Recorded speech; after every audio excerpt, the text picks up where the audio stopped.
Hey everyone, it's Kaifu here with game 1 in the series between Carn and Kaifu. With Carn on my right side is playing Zero, while on your left side with Kaifu, aka yours truly, is playing Shion. So this will be a Shion vs Zero matchup.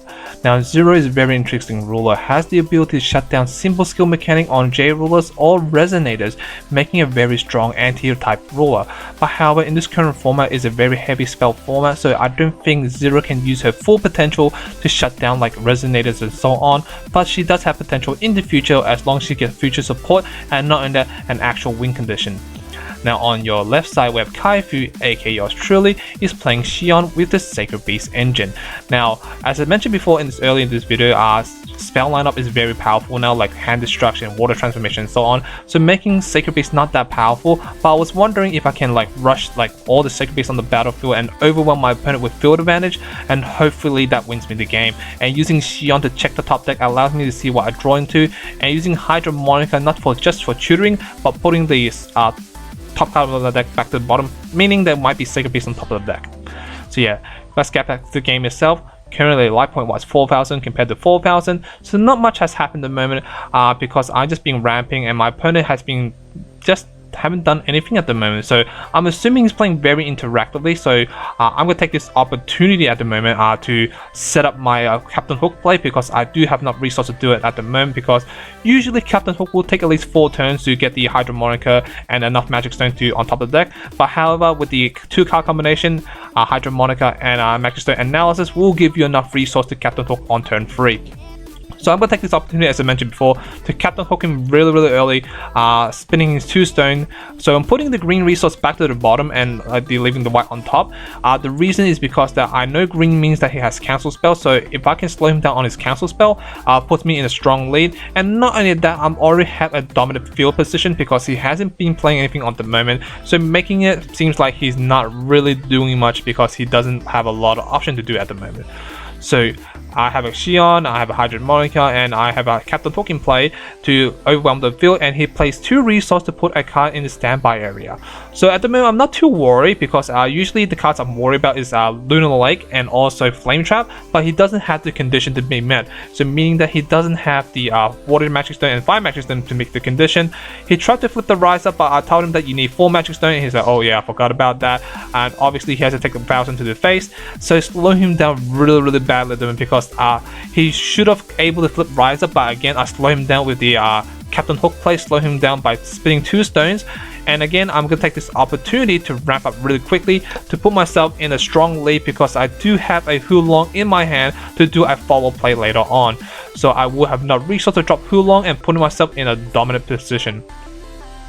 So I'll drop the Sacred Elf just for more mana ramping, and tap for stone because I don't need to attack directly. So having more resource than my opponent at the moment is very strong, because now I can drop a lot of high resource resonator, not only that, make more plays, while he is kind of slowed down because again he hasn't been playing anything on the battlefield, he hasn't been using his stones, so I'm indicating to me he has a lot of interactive spells in his hand to use against me, and one of them will be Sylvan Light, which I predicted, and I do know it has Sylvan Light hand. Well, I don't know his Sylvan Light, but I predicted it has a Sylvan Light in his hand, so making it not allowing me to resolve my Captain Hook, not my Captain Hook, my Hulong in play, so I don't get the field advantage.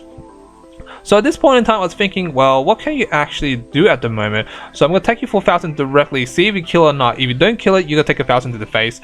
And not only that, he doesn't have a lot of ways to stop Captain Hook unless he kills it with like Endless Light or something like that online. But at the moment, he didn't kill us, and making it sounds like he doesn't have any kill spells in his hand. So another thing will be a cancel spell, so that's the only reason you will leave a lot of resource open, having a lot of counter spells. So meaning that I was counting my resource to see how much resource I need to play Hulong and a counter spell, but I'm actually 2 resource short, so meaning that I need to tap for stone and pass turn and hopefully have enough resource for the following play.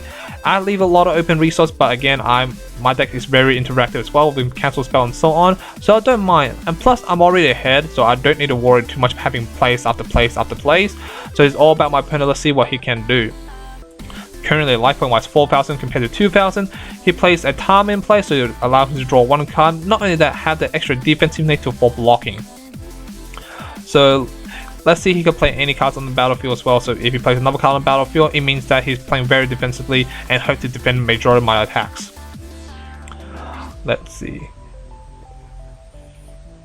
He's thinking about his play at the moment.